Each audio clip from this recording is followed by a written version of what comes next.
कृष्णाय वासुदेवाय हरे परमात्मने प्रणतः क्लेशनाशाय गोविंदाय नमो नमः। आज आप सबके सम्मुख संस्कृताय नमो नमः की ओर से एक वीडियो लेकर आया हूं। NCERT कक्षा 8 रुचिरा भाग 3 चतुर्दशः पाठः 14वां पाठ आर्यभट्टः आर्यभट्ट। इस बार हमने थोड़ा सा रंगीन करने की कोशिश की, जैसे मैंने आर्यभट्ट गद्यांश आदि को, तो शायद आप लोगों को थोड़ा सा ज्यादा रुचिकर लगेगा, देखने में ज्यादा अच्छा लगेगा। चलिए हम चलते हैं, इस पाठ को देखते हैं। आर्यभट्ट। आर्यभट्ट एक हमारे देश के अत्यंत श्रेष्ठ, आप वैज्ञानिक भी कह सकते हैं, मनीषी भी कह सकते हैं, ज्योतिर्विद भी कह सकते हैं, महान गणितज्ञ भी कह सकते हैं। ऐसे आर्यभट्ट थे। आर्यभट्ट जी के बहुत सारे सिद्धांत थे और उन सिद्धांतों का उस समय तो सम्मान नहीं हुआ, लेकिन बाद में सम्मान हुआ और इसीलिए आधुनिक वैज्ञानिकों ने आर्यभट्ट नामक उपग्रह छोड़ा, यानी जब प्रथम उपग्रह छोड़ा गया तो उसका नाम आर्यभट्ट रखा गया।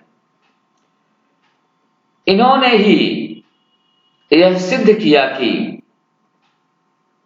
जब सूर्य ग्रहण और चंद्र ग्रहण पड़ता है तो उसमें राहु केतु राक्षस का नहीं, बल्कि सूर्य, पृथ्वी और चंद्रमा का अपने धुरी, अपने पथ पर घूमने के कारण ही सुपरिणाम या दुष्परिणाम प्राप्त होता है ग्रहण का।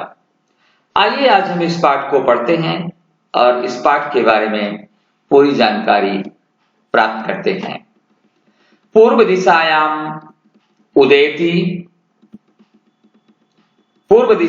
उदेति सूर्यः पश्चिम दिशायां च अस्तं गच्छति इति दृश्यते हि लोके, परं न अनेन अवबोध्यमस्ति यत् सूर्यो गतिशीलः इति।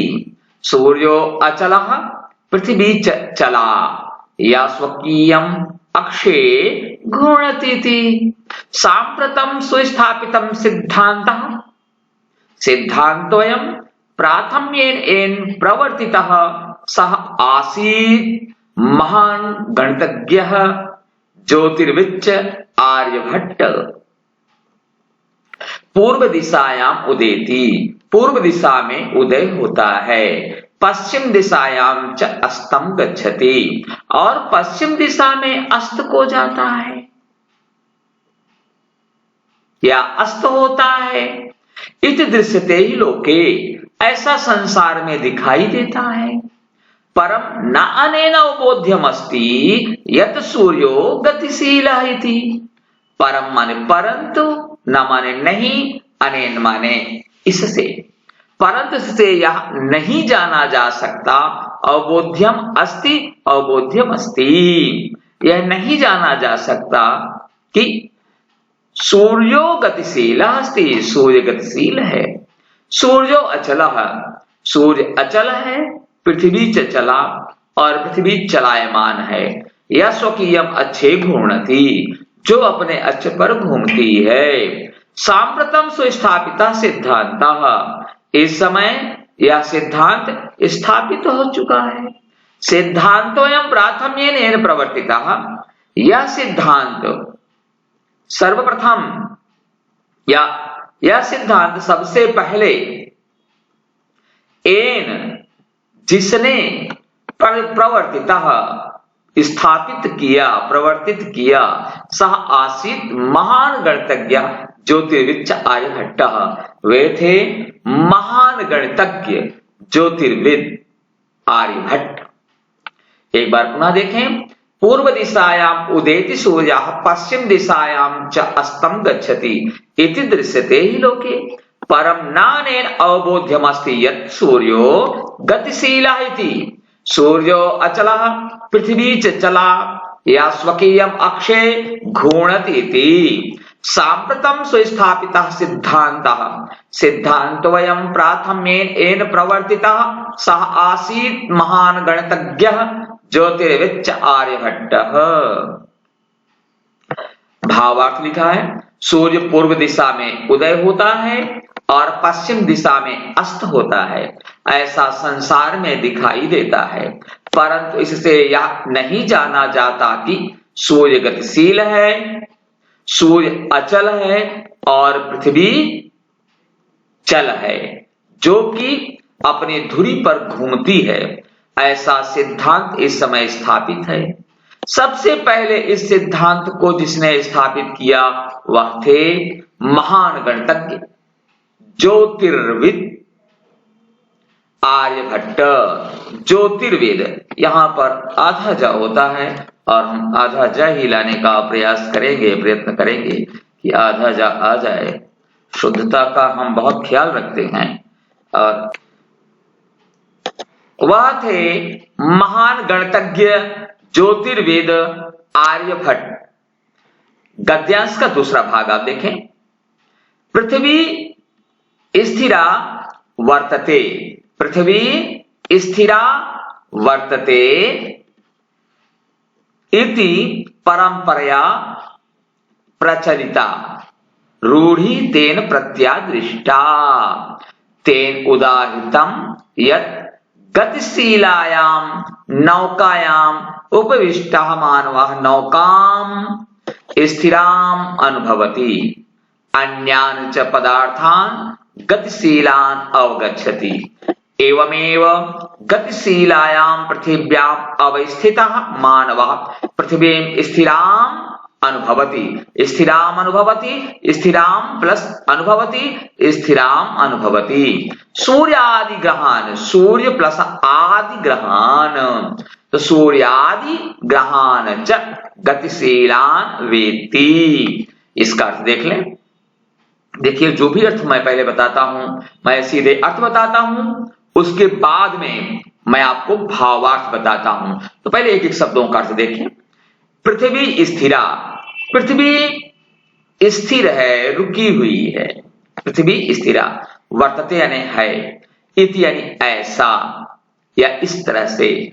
परंपरया, परंपरा, प्रचलिता, प्रचलिता यानी प्रचलित परंपरा। रूढ़ी तेन प्रत्यादृष्टः, जो रूढ़ी थी, जो परंपरा थी, उसको तेन यानी उनके द्वारा बदल दिया गया, उलट दिया गया। किसके द्वारा उलट दिया गया? आर्यभट्ट के द्वारा। तेन उदाहृतम, उन्होंने उदाहरण दिया। यत् गतिशीलायां नौकायाम उपविष्टः मानवः नौकाम स्थिराम प्लस अनुभवति, स्थिराम अनुभवति। उन्होंने उदाहरण दिया, उनके द्वारा उदाहरण दिया गया कि गतिशील नौका पर बैठा हुआ मानव नौका को स्थिर अनुभव करता है। अन्यान च पदार्थान गतिशीलान अवगच्छति, और अन्य पदार्थों को गतिशील चलता हुआ मानता है। जैसे नाव में आप कभी बैठिए तो आपको पता चलेगा कि आपकी नाव तो स्थिर है, लेकिन वहां पर जो पहाड़ हैं, पत्थर हैं, घर हैं, पेड़ हैं, पौधे हैं, सब चल रहे हैं, ऐसा प्रतीत होता है, लेकिन वास्तव में वो सब स्थिर होते हैं, चलती हमारी नाव है। उसी तरह से उन्होंने बहुत साधारण उदाहरण दिया। ऐसे बस पर भी बैठो ना, अगर बगल देखो, सामने नहीं बगल देखो, तो आपको क्या पता चलेगा कि सब जो है चल रहे हैं, हमारी बस रुकी हुई है। इनफैक्ट बस ही अपनी चलती है। तो पहले बस नहीं थी, नौका थी, तो उन्होंने नौका का उदाहरण दिया आर्यभट्ट जी ने। एवमेव गतिशीलायां पृथिव्यां अवस्थितः मानवः पृथ्वीं स्थिराम अनुभवति। इसी तरह से ही गतिशील पृथ्वी पर बैठे हुए मानव पृथ्वी को स्थिर अनुभव करते हैं। सूर्य आदि ग्रहान च, और च यहां आ गया अर्थ इसका, और सूर्यादि ग्रहान, सूर्यादि ग्रहों को गतिशीलान वेत्ति, गतिशील समझते हैं। क्या समझते हैं? गतिशील समझते हैं। एक बार पुनः उच्चारण और उसके बाद में नीचे का भावार्थ आपको हम बताएंगे। पृथ्वी स्थिरा वर्तते इति परंपरया प्रचलिता रूढ़ि तेन प्रत्यादृष्टा। तेन उदाहृतं यत् गतिशीलायां नौकायां उपविष्टः मानवः नौकां स्थिराम् अनुभवति, अन्यान् च ग्रहान् अन्यान् च पदार्थान् गतिशीलान् अवगच्छति।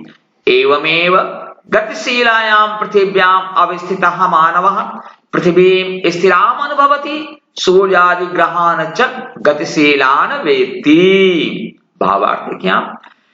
पृथ्वी स्थिर है, इस प्रचलित परंपरा को उन्होंने उलट दिया। उन्होंने उदाहरण दिया, जैसे चलती हुई नौका पर बैठा मानव नौका को स्थिर अनुभव करता है और अन्य पदार्थों को गतिशील समझता है। इसी प्रकार गतिशील पृथ्वी पर बैठा मानव पृथ्वी को स्थिर अनुभव करता है और सूर्य आदि ग्रहों को गतिशील जानता है, मानता है। गद्यांश 3 आप देखें, गद्यांश 3 476 यानी 476 और संस्कृत में जब बोलेंगे तो 67 चतुःशततमे ख्रीष्टाब्दे यानी 474 वर्ष में आर्यभट्ट जन्म लब्ध्वानिति, आर्यभट्ट ने जन्म लिया। तेनैव विरचिते आर्यभट्टीयम् इत्यस्मिन् ग्रन्थे उल्लेखितम्। ग्रन्थोऽयं तेन 23तमे वयसि विरचितः। ऐतिहासिक स्रोतोभिः ज्ञायते यत् पाटलिपुत्रं निक्षा वेधशाला आसीत्।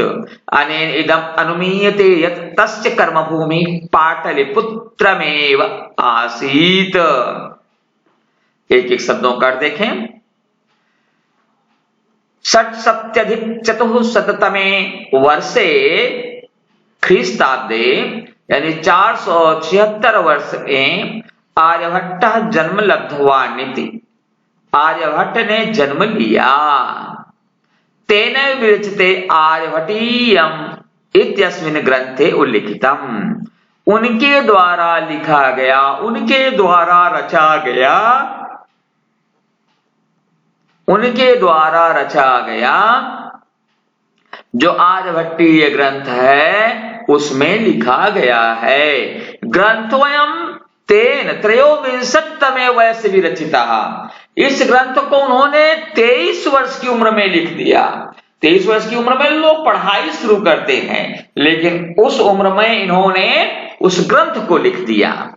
ऐतिहासिक स्रोतों भी जायते यत पाटलिपुत्रम निक्षा वेधशाला आसीत्।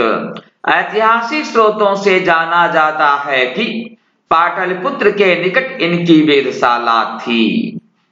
अनेन इदम अनुमीयते यत तस्य कर्मभूमि पाटलिपुत्रमेव आसीत्। अनेन इदम अनुमीयते, इससे यह अनुमान लगाया जाता है कि कर्मभूमि ही पाटलिपुत्रमेव आसीत्। तस्य कस्य तस्य तस्य कस्य आर्यभट्टस्य, इससे अनुमान लगाया जाता है कि तस्य आर्यभट्टस्य, आर्यभट्ट की कर्मभूमि पाटलिपुत्र ही थी। आप एक बार पुनः देखें उच्चारण, उसके बाद भावार्थ हम बताएंगे। 67 ख्रीस्ताब्दे आर्यभट्टः जन्म लब्धवान् इति तेनैव विरचिते आर्यभट्टीयम् इत्यस्मिन् ग्रन्थे उल्लिखितम्। ग्रन्थोऽयं तेन 23तमे वयसि विरचितः। ऐतिहासिक स्रोतोभिः ज्ञायते यत् पाटलिपुत्रं निक्षा वेधशाला आसीत्। अनेन इदम् अनुमीयते यत् तस्य कर्मभूमिः पाटलिपुत्रमेव आसीत्। 476 वर्ष में आर्यभट्ट ने जन्म लिया। उन्हीं के द्वारा विरचित यानी लिखे गए आर्यभट्टीय नामक ग्रंथ में उल्लिखित है। इस ग्रंथ की रचना 23 वर्ष की उम्र में की। ऐतिहासिक स्रोतों से जाना जाता है कि पाटलिपुत्र के निकट इनकी वेधशाला थी। इससे यह अनुमान लगाया जाता है कि उनकी कर्मभूमि पाटलिपुत्र ही थी। अब गद्यांश 4 आपके सामने प्रस्तुत किया जाएगा। पहले उच्चारण अर्थ, उसके बाद भावार्थ। गद्यांश 4। आर्यभट्टस्य योगदानम गणित ज्योतिषाम संबद्धम वर्तते, यत्र संख्यानाम आकलनम महत्वम आदधाति। आर्यभट्टः फलित ज्योतिष शास्त्रे न विश्वसिति स्म। गणतीय पद्धत्या कृतम आकलनमाधृत्य एव तेन प्रतिपादितम यत् ग्रहणे राहु केतु नामको दानको नास्तिक कारणम। अब देखिए यहां से अर्थ के शब्द का। आर्यभट्टस्य, आर्यभट्ट का योगदानम, योगदान गणित ज्योतिषा संबद्धम वर्तते, गणित ज्योतिष से संबंध रखता है। यत्र संख्यानाम आकलनम महत्वम आदधाति, जहां पर जिसमें संख्याओं की गणना महत्व रखती है। आकलन यानी अनुमान, गणना महत्व रखती है। आर्यभट्ट फलित ज्योतिष शास्त्रे न विश्वसिति स्म। आर्यभट्ट फलित ज्योतिष शास्त्र में विश्वास नहीं करते थे। गणतीय पद्धत्या कृतम आकलनम आधृत्य एव तेन प्रतिपादितम यत् ग्रहणे राहु केतु नामको दानवो नास्ति कारणम।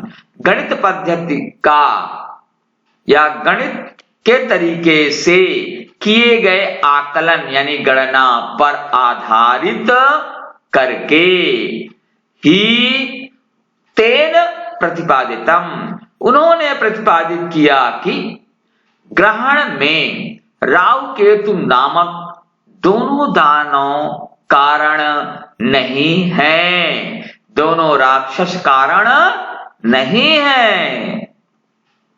पुनः देखें उच्चारण और अर्थ। आर्यभट्टस्य योगदानम गणित ज्योतिषा संबद्धम वर्तते, यत्र संख्यानाम आकलनम महत्वम आदधाति। आर्यभट्टः फलित ज्योतिष शास्त्रे न विश्वसिति स्म। गणतीय पद्धत्या कृतम आकलनमाधृत्य एव तेन प्रतिपादितम यत् ग्रहणे राहु केतु नामको दानवो नास्ति कारणम। आर्यभट्ट का योगदान गणित ज्योतिष से संबद्ध रखता है, जहां संख्याओं की गणना महत्व रखती है। आर्यभट्ट फलित ज्योतिष शास्त्र में विश्वास नहीं करते थे। गणित पद्धति यानी तरीके से किए गए आकलन यानी गणना पर आधारित करके ही उन्होंने प्रतिपादित किया कि ग्रहण लगने में राहु और केतु नामक दानव राक्षस कारण नहीं है। कौन कारण नहीं है? राहु केतु नामक जो राक्षस हैं वे कारण नहीं हैं। आइए गद्यांश का 5वां भाग हम देखते हैं जी।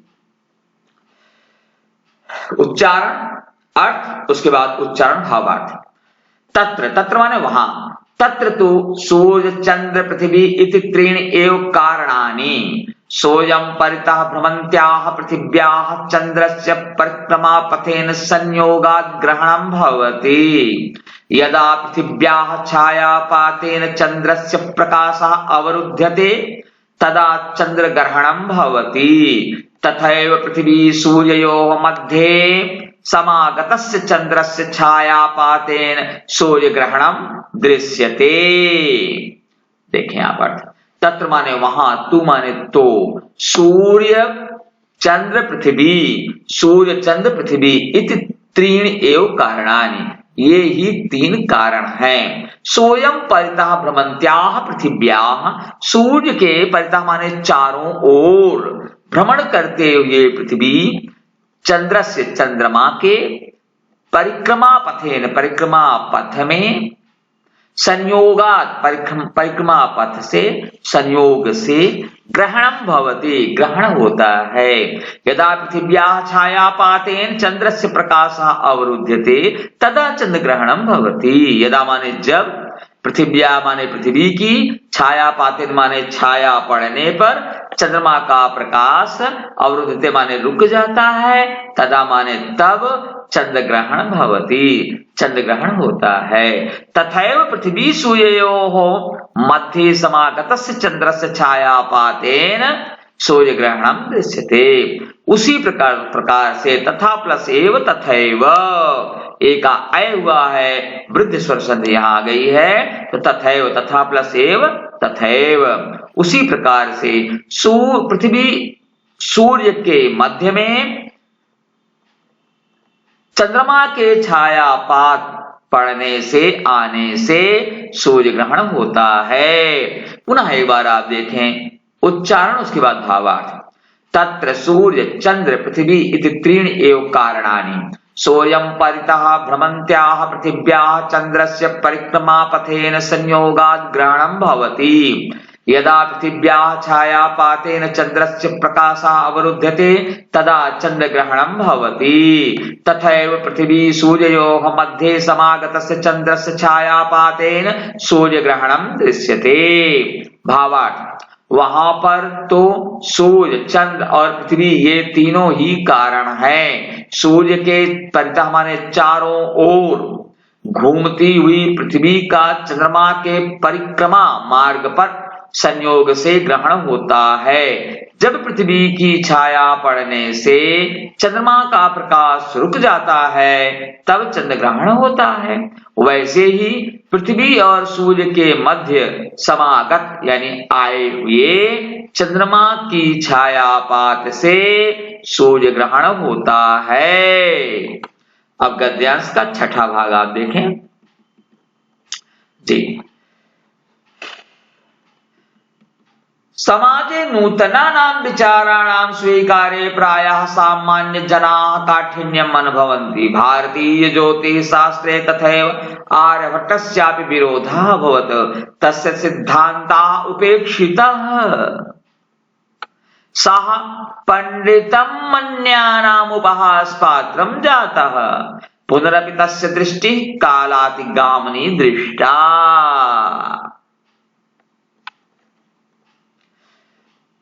समाजे यानी समाज में नूतनानां विचाराणाम नए विचारों को स्वीकार करने में प्रायः सामान्य रूप से सामान्य जनाः काठिन्यम अनुभवन्ति, सामान्य लोग कठिनाई का अनुभव करते हैं। भारतीय ज्योतिष शास्त्रे तथैव आर्यभट्टस्यापि विरोधः अभवत्। भारतीय ज्योतिष शास्त्र में तथा प्लस एव तथैव उसी तरह से आर्यभट्टस्य प्लस अपि आर्यभट्ट का भी विरोधा अभवत विरोध हुआ। तस्य सिद्धांताः उपेक्षिताः, उनके सिद्धांत उपेक्षित रहे। सः पंडितं मन्यानाम उपहास पात्रं जातः, वह पंडितों सम्मानित पंडितों के यानी जो अपने आप को श्रेष्ठ मानते हैं, स्वयं को श्रेष्ठ मानते हैं, उन विद्वानों की हंसी का पात्र बन गए।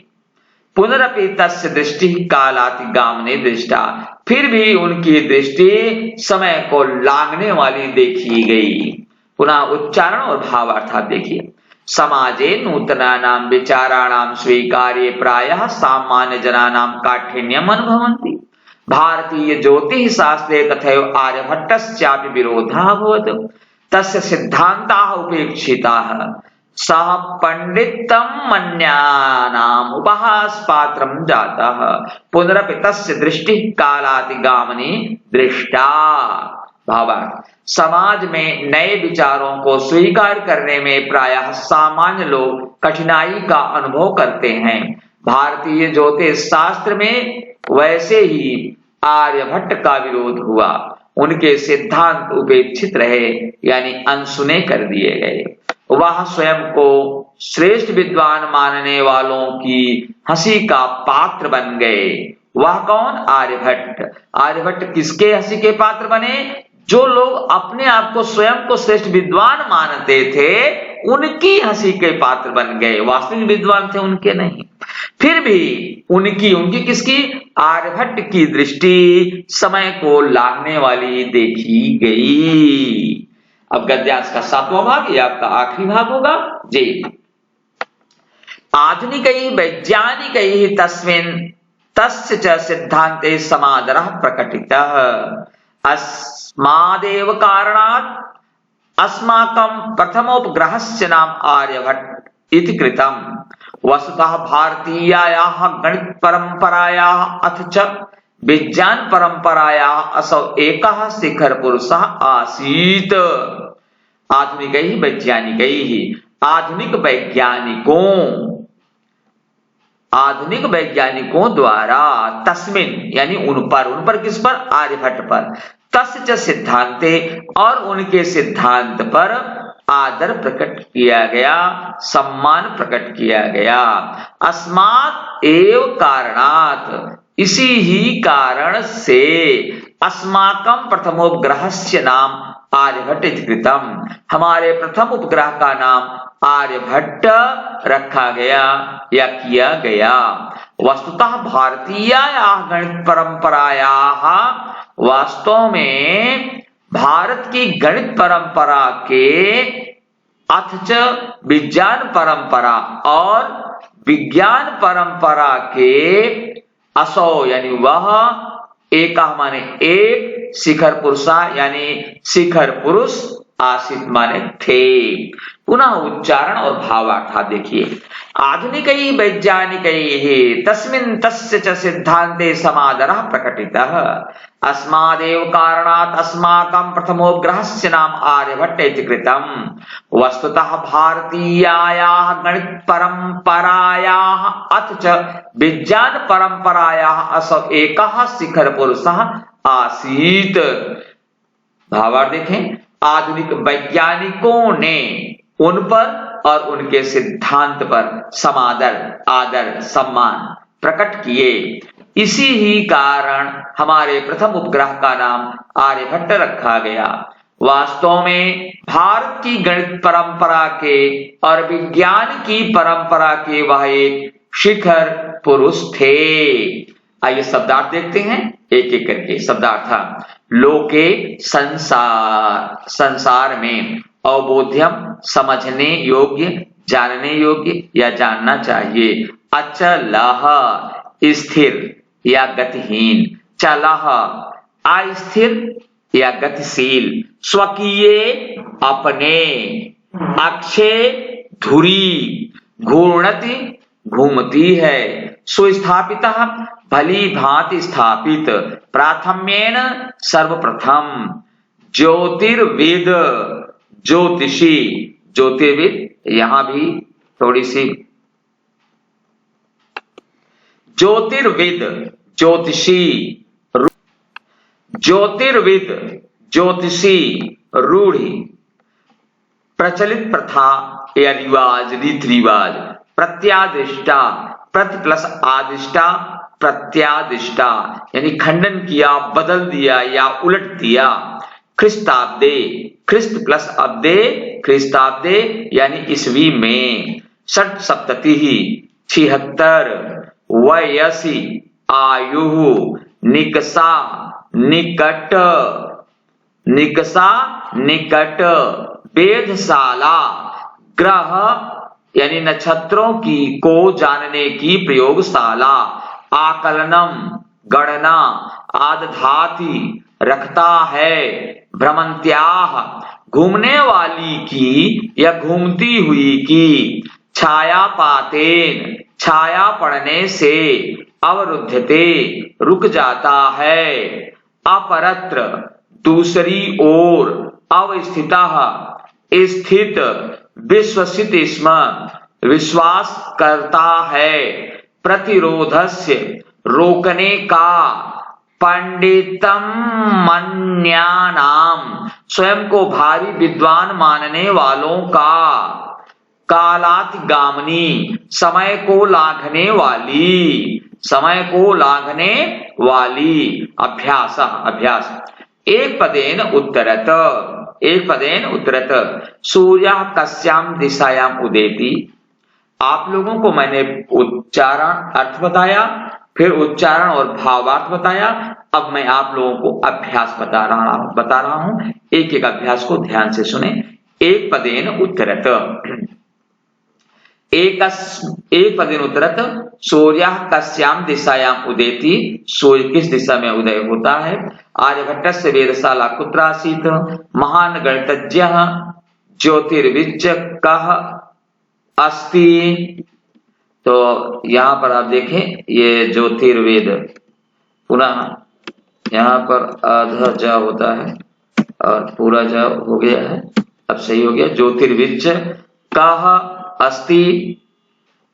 उसके बाद में है अस्माकं प्रथमो ग्रहस्य नाम किम। तो मैंने इसका उत्तर यहाँ पर लिख दिया है और इसे पूरे वाक्यों में लिख दिया है, इसलिए जिससे आप लोग समझें और अच्छी तरह से जानें। लेकिन एक एक वाक्य, जैसे सूर्य कस्याम दिशायाम, तो पूर्व दिशायाम, कस्याम दिशायाम पूर्व दिशायाम, इसका उत्तर इतना होगा। और इसके बाद में आर्यभट्टस्य वेधशाला कुत्र आसीत्। पाटलिपुत्रे। कुत्र? पाटलिपुत्रे। महान गणितज्ञः ज्योतिर्विच आर्यभट्टः अस्ति। तो यहाँ पर है ज्योतिर्विच। तो आप देखें पूरा का पूरा ज्योतिर्विच का जी। तो मैं इधर से इसे हटा दे रहा हूं। ज्योतिर्विच आर्यभट्टः आसीत्। आर्यभट्टेन आर्यभट्टीयम ग्रंथम रचितः। आर्यभट्ट ने कौन सा ग्रंथ लिखा? कः ग्रंथ? आर्यभट्टीयम। और अंगा है अस्माकं प्रथमो ग्रहस्य नाम किम? आर्यभट्टः। आर्यभट्ट भी प्रयोग होता है, आर्यभट्ट भी, दोनों शुद्ध है। अब इसके बाद में अगला देखें, जिसमें है संधि। दूसरा है संधि। ग्रंथो अयम सूर्यो चलः तथैव कालातिगामने प्रथमोपग्रहस्य। तो आप देखिए यहाँ लिखा हुआ है, इसी का मैं उच्चारण कर दे रहा हूं। ग्रंथोयम, ग्रंथा प्लस अयम, ग्रंथोयम सूर्यो चला, सूर्य प्लस चलः, सूर्यो चलः, तथा प्लस एव, तथैव, काल प्लस अतिगामनी, कालातिगामनी, प्रथमोपग्रहस्य, प्रथम प्लस उपग्रहस्य, प्रथमोपग्रहस्य। और तीसरा देखें, इसमें है विपरीतार्थक पद। उदयः, उदयः, अचलः, अंधकारः, स्थिरः, समादरः। उदयः अस्तः, अचलः चलः, अंधकारः प्रकाशः, स्थिरः अस्थिरः, समादरः अनादरः। अधोलिखितानि पदानि आधृत्य वाक्यानि रचयत।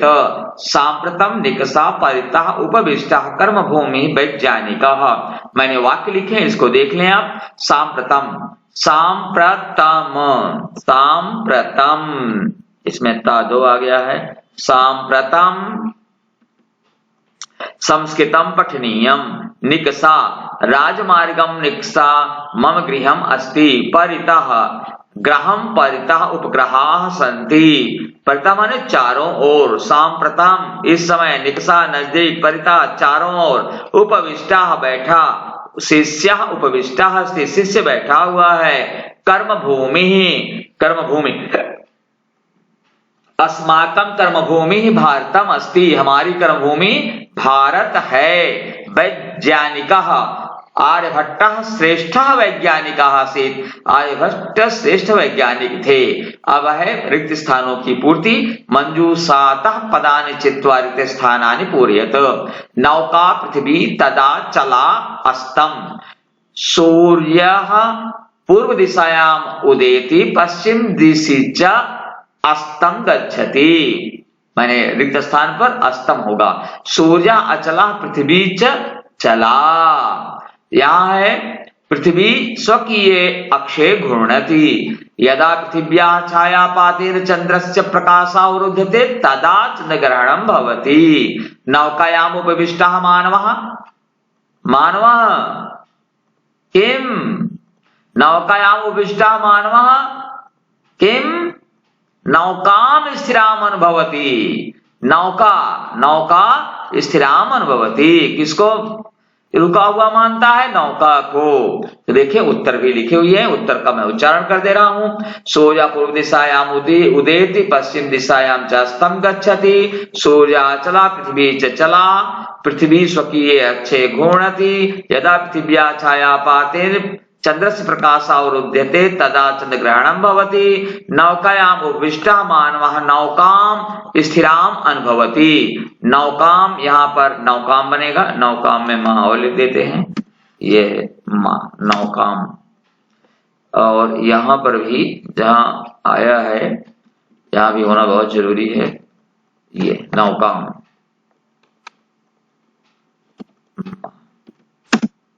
हो गया नौकाम। चलो आगे देखें, अगला प्रश्न, प्रश्न संख्या 6। उदाहरणानुसारम पद परिचयम ददत या लिखत या उत्तरत कुछ भी होगा, तो मैं सीधे आपको दिखा दे रहा हूं। इसका उत्तर लिखा गया है, पदानि लिंगम विभक्ति वचनम यथा चंद्रस्य पुल्लिंगम षष्ठी एक वचनम, वेदशालायां स्त्रीलिंगम सप्तमी बहुवचनम, पृथ्वी स्त्रीलिंगम प्रथमा एक वचनम, परंपरया स्त्रीलिंगम तृतीया एक वचनम, त्रीणि नपुंसकलिंगम प्रथमा बहुवचनम, छायापातेन पुल्लिंगम तृतीया एक वचनम। इसके बाद में 7वां है मति का रूप। मैंने मत का रूप भरने के लिए यहाँ दिया, मैंने पूरा मति का रूप दे दिया है, आप पूरा रूप सुन लें। मति मति मतयः, मतिम मति मतिः, मत्या मतिभ्याम मति मतिभिः, मत्ये मतये मतिभ्याम मतिभ्यः, मत्या मते मतिभ्याम मतिभ्यः, मत्या मते मत्यो मतीनां, मत्या मतौ मत्यो मतिषु, हे मति हे मतयः। ये पूरा हो गया। आज यहीं तक। मेरी अगली वीडियो देखने के लिए मुझे आप मेरी वीडियो को नहीं बल्कि मेरे पूरे चैनल को सब्सक्राइब करें, वीडियो को बार बार देखें जिससे आपका ज्ञान हो, ज्ञान में वृद्धि हो। और अगली वीडियो देखने के लिए आप मुझे सब्सक्राइब जो किए हैं और मेरा वीडियो आगे लोग देखें, इसके लिए शेयर करना ना भूलें। तो 3 काम आपको करना है, चैनल को सब्सक्राइब करना है, वीडियो को लाइक करना है और शेयर करना भी है। नमो नमः।